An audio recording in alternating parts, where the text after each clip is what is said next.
picture is one of the most violent and delirious photos of a solar flare. You may have no idea of what's going on, but after this video, it will all make sense.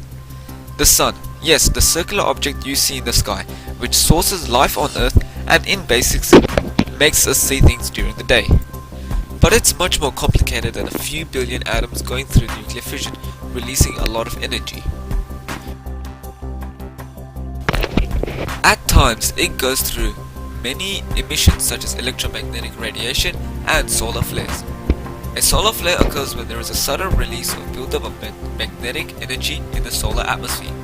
The radiation is emitted virtually across the entire electromagnetic spectrum, from radio waves at the long wavelength end through optical emission to X-rays and gamma rays at the short wavelength end. The amount of energy released is equivalent to millions of 100 megatron hadron bombs exploding at the same time. You can imagine its effect it has on our planet. There are three types of this radiation: alpha, beta, and gamma. All these are highly energetic and can cause damage to the biological tissue. Our ozone layer plays an important role which blocks out many of the radiation. Solar flares are classified by A, B, C, M, or X according to the peak flux, X being the biggest and the strongest. Solar flares extend to the layer of the Sun called the corona. The corona is the outermost atmosphere of the Sun, consisting of highly rarefied gas. This gas normally has a temperature of a few million degrees Kelvin, but inside a flare, the temperature typically reaches 10 or 20 million degrees Kelvin and can be as high as 100 million degrees Kelvin. The first time a solar flare was ever observed was by an amateur astronomer, Richard Carrington, in 1859, and what he did was he projected an image through the telescope of this intense white light flare. From then, scientists continued research on solar flares through the advancement of technologies. Many new discoveries include the process of how the Sun runs on, and more importantly, the effect the solar flares have on the planet Earth. It is important to mention here what sunspots are and the sunspot cycle. Sunspots appear as dark spots on the surface of the Sun, some the size of small planets. Temperatures in the dark centers of sunspots drop to around 3700 Kelvin. This is because of the intense field activity in the sunspots stopping convection currents, thereby reducing its temperature. Sunspots are caused by the Sun's magnetic field digging into the photosphere, the Sun's visible surface. The powerful magnetic fields around the sunspots often lead to the solar flares. While the sunspot cycle is an average 11-year cycle on the sunspots, it shows the maximum peak of solar flares and the minimum, which has least sunspot activities. It is said that during the time of a solar maximum, over 100 sunspots appear simultaneously. A very notable man is the infamous Galileo, who is said to have discovered sunspots by drawing out the Sun several times through a period of time using a telescope.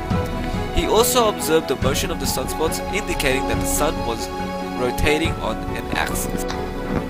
Now that we have a general idea of what a solar flare is, the effect it has on Earth will be discussed as mentioned before. It mainly affects technologies, the main one being satellite, power grids and radio communications. For satellites, the high levels of radiation can charge up a satellite's electronics, causing them to fail, probably by the buildup on the insulation. Charged particles can disrupt computers' memories. As well, extra solar energy can expand the Earth's atmosphere by heating it more than the average day and causing extra drag on satellites, pulling them into a lower orbit. To maintain orbit, surges of current in the conductors must be held. This can be up to a few hundred amperes in magnitude. In turn, this shortens the life of the satellite. About $4 billion in satellite losses can be traced to this space weather damage. Only 2 years ago, an incident of satellite damage was evident. The solar flare caused orbiting satellites to reboot due to radiation, and even caused some to lose data. However, most did not, but they did sustain long-term damage. It is known for solar flares to change the magnetic fields around conducting networks such as a power grid, phone lines, or even train tracks. They will induce heavy amounts of currents in the conductors. We're talking about hundreds of amps. This can cause vulnerable components such as transformers to fail, and this is exactly what happened in 1989, as reported by NASA research.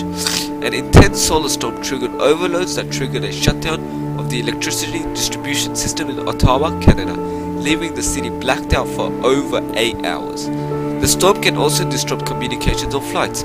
Sometimes, when that happens, they will either divert or cancel flights. So that would be like what happened in Europe 2 years ago, where they had to close down airspace for safety reasons. Unlike electromagnetic pulses, which are short, high-intensity events, solar flares are longer in duration and only generate currents in very long conductors. As a result, only large technology systems such as electrical grids, transcontinental pipelines, and telephone systems are typically vulnerable to solar flares.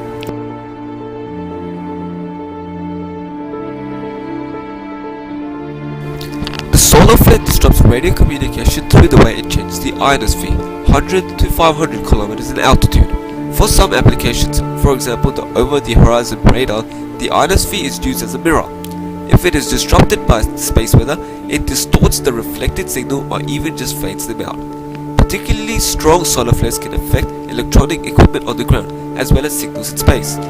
Any long metal object or wire can act as an antenna, turning the incoming stream of particles into an electric current. The currents may be relatively weak, adding noise to the existing broadcast. However, strong currents can overload and burn out electronic equipment. Solar flares have an impact on humans. The sun alone is dangerous on its own, causing burns and cancer. Solar flares, however, impact humans by affecting the central nervous system, brain activity, human behavior, minor side effects being anxiousness, dizziness, exhaustion, and nauseousness. According to Professor Raymond Wheeler of University of Kansas, solar flares have the ability to kill humans. Once again, solar flares have been the cause of ruin, and the impact it has on humans should be taken into consideration. It is established that the sun is much more violent than it seems. This is why scientists have a monitoring system for it, and also to examine and observe the sun. The most famous one being the Stereo Telescope, the third mission in NASA's Solar Terrestrial Probes program, STP. It was launched in October 2006 and has provided a unique and revolutionary view of the sun. Stereo has revealed the 3D structure of coronal mass ejections, violent eruptions of matter from the sun that can disrupt the satellite and power grids, and help us understand why they happen. Here is an actual live image of what we received from the satellite at the time of my research. Two pictures of the sun are taken at slightly different angles, allowing for depth to be perceived when viewing the images. Several different techniques for viewing images have been developed. 3D technology is quickly developing. Something to mention which fascinates many people is auroras, the two being Aurora Borealis, the northern lights, and Aurora Australis, the southern lights. These are majestical lights in the night sky moving at such a fluid motion.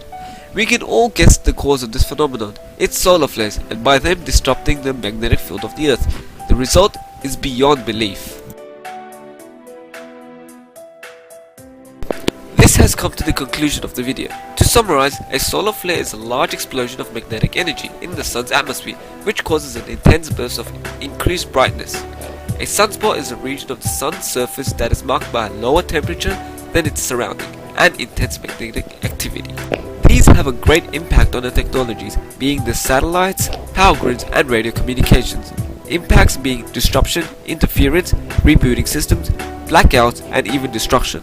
A monitoring system is stereo and provides a 3D lifetime image for observation, and that auroras are the result of solar flares.